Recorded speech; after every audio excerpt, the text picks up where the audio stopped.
E essa semana, conforme a gente enfatizou, será decisiva para desenrolar a crise entre governo, Congresso, desencadeada nas últimas semanas, né? A tensão iniciada pela PL, pelo projeto antifacção e pela indicação também do Jorge Messias ao Supremo, foi ampliada após a aprovação de uma pauta-bomba fiscal no Senado e a derrubada dos vetos do presidente Lula ao novo licenciamento ambiental. Para a gente entender toda essa crise, eu converso agora com o deputado federal Luiz Carlos Rauli, a quem eu agradeço a presença aqui no Fast News. E entre todos esses temas que estão sendo discutidos, qual que deve ser realmente a principal pauta de divergência entre Congresso e o governo federal? Boa tarde. Boa noite. A maior divergência é da nomeação do Supremo. O governo tem dois presidentes da Câmara e do Senado, os anteriores, e governa sozinho. Então ele usa o parlamento para atender a sua demanda de aprovar projetos. Mas ele não quer ter co-governabilidade com o Legislativo. Por sua vez, o Legislativo é uma espécie de parlamentarismo de fato, não de direito. Os líderes da maioria dos partidos mais ao centro acabam se reunindo e fazendo a sua pauta. O governo, que quer aprovar os seus projetos de orçamento, os seus projetos, né, que enviou ao Congresso, está tendo muita dificuldade porque ele também não é correto na relação com o parlamento. Ele quer governar sozinho, ele quer nomear sozinho. Como é que pode ele nomear um presidente supremo sem conversar com o presidente das duas casas e fazer entendimento? Ele já nomeou um agora recentemente. Então, a falta de habilidade e essa reeleição do Lula saturou as relações com o parlamento brasileiro. Esse instituto da reeleição, ele não deu certo, é um instituto falido, assim como esse modelo presidencial imperial, em que o governo é todo poderoso, chefe de Estado, chefe de governo, e o Legislativo agora reage com o poder que tem, é um poder imenso. E, por sua vez, o Judiciário também acaba se impondo como legislador, né, sobre o Executivo ou sobre o Legislativo. Nós estamos no meio de uma grande confusão do sistema republicano de tripartição de poderes e é lamentável. Acho que estamos esgotando esse primeiro quarto de século. Foi um dos piores quartos de século da política, da economia, do desenvolvimento econômico e social da história do Brasil. Bom, participa da nossa conversa também, deputado, o nosso analista Rodolfo Maris. Deputado, boa tarde. Boa tarde. Eu queria saber do senhor como é que fica a relação, de fato, do Rodrigo Pacheco nisso tudo. Na semana passada, nós estivemos aqui noticiando de que o Lula teve uma conversa com o Rodrigo Pacheco dizendo que teria outros planos para o Rodrigo Pacheco, o que não foi bem aceito pelo Davi Alcolumbre. Como é que fica a relação do Rodrigo Pacheco nessa queda de braço entre o governo e o Senado? Não é o Rodrigo Pacheco em si. O Rodrigo Pacheco presidiu o Senado, serviu ao governo do Lula, como serviu ao outro governo. Ele cumpriu com tudo aquilo, como o Lira fez, como estava fazendo o Alcolumbre e o Mota. Quem é que não está cumprindo com as relações institucionais?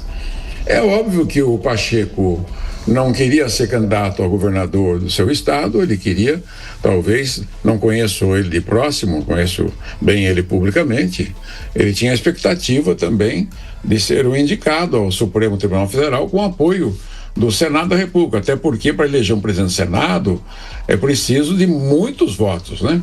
Então essa relação desse sistema do Lula, de centralidade, né, algo que já não tem mais em lugar nenhum do mundo, não funciona mais. Ele vai passar maus momentos aí até o final do seu governo, e o que vai inviabilizar a sua candidatura à reeleição.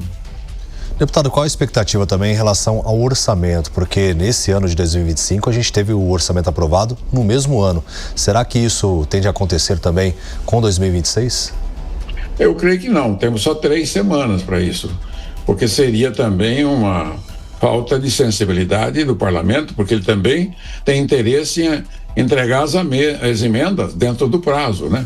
Daqui a pouco chega os prazos que você não pode mais passar recurso federal, Então, o próprio parlamento tem interesse em aprovar esse orçamento rapidamente para que entre em vigor em janeiro, não em fevereiro, não em março. Então, eu acredito que a comissão de orçamento, o presidente da Câmara e do Senado, deve estar bem atento a essa matéria, não é só do interesse do Executivo, né? Tem obras em todos os ministérios, tem ministérios que têm inúmeros parlamentares, né, que dão apoio dos outros partidos. Então é importante a aprovação ainda este ano do nosso orçamento. E a principal pauta do ano que vem deve ser a segurança pública, PL antifacção. Acredita que deve ter muitas alterações também no Senado Federal, em meio a essa tensão toda? Ou a proposta tende a avançar, assim como o Congresso estabeleceu, com as versões que já foram alteradas? Essas são pautas, né, de tentar combater o mal que tem que ser combatido pela raiz do problema, combater pela superficialidade, né? O Brasil tem um arcabouço jurídico legal muito forte, muito poderoso para combater facções, crimes de facções, para combater toda espécie de criminalidade. Não tem eficácia, né? Tem lá milhares de pessoas já condenadas para ser preso, não tem onde pôr o preso. Então não tem eficácia, essa é a verdade, né? Ele é muito bom para prender essas pessoas que estão presas desde o dia 8 de janeiro de 2023, há 3 anos presos, né? E solta aí o cara da Manguinho, solta o cara do Banco Master, né? Esses são soltos pela justiça rapidamente. Os outros estão presos, estão lá, eram cidadãos que foram numa manifestação. Que peso, que balança que é essa? É a paciência com os troços, né? Então, eu acho que essas coisas que acabam trazendo muito rancor, muita discórdia, né? É muita vergonha para todo o Brasil, né? O caso das criptomoedas, o Banco Central do Brasil e o Copom, que é comandado por gente do governo, pagar a maior taxa de juros do mundo, isso é uma vergonha, uma vergonha. Então a pauta é essa, a pauta é mudar esse regime presidencialista falido, de presidente da República Imperial, que é chefe de Estado e chefe de governo. O mundo inteiro divide o poder do presidente da República com o parlamento, aqui quer ficar com essa, né? E olha o exemplo que nós temos nesses últimos 25 anos, são os piores 25 anos da história republicana brasileira, né? Eu, como homem público mais, né, dos parlamentares mais longevo da Câmara, que lido com matéria econômica, a tributária tinha que estar aprovada, pronta, ainda falta aprovar o projeto 108, falta fazer uma reforma do imposto de renda que diminua a tributação dos mais pobres, não esse que diminuiu apenas 7% da população. 70% da população brasileira continua pagando 53% de imposto de renda, segundo o IPEA. E esses que foram beneficiados vão diminuir 3% de tributação. Eles vão cair de 41% para 38% a carga tributária, que ainda é a maior carga tributária do mundo.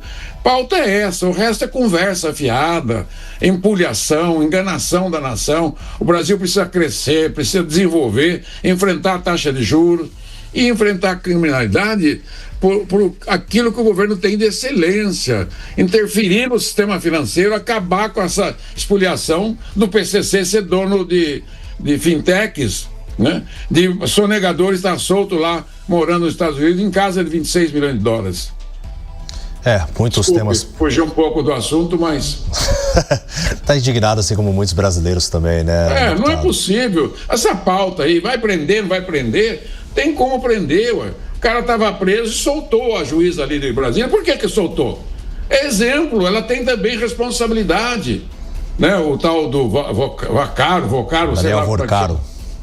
Que é isso? O cara deu um puta de um rombo no sistema financeiro, desacredita o Brasil. E é isso, fica todo mundo aí passando pano quente, não, já se viu. É preciso passar limpo. Os dois lados têm razão e não tem razão. A maior parte não tem razão.